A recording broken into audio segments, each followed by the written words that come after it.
छोड़ी कुछ देर में।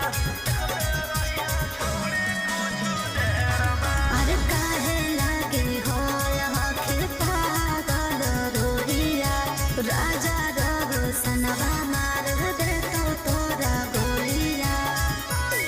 जाके बोल दे ओकरा हो तो साल के छोकरा।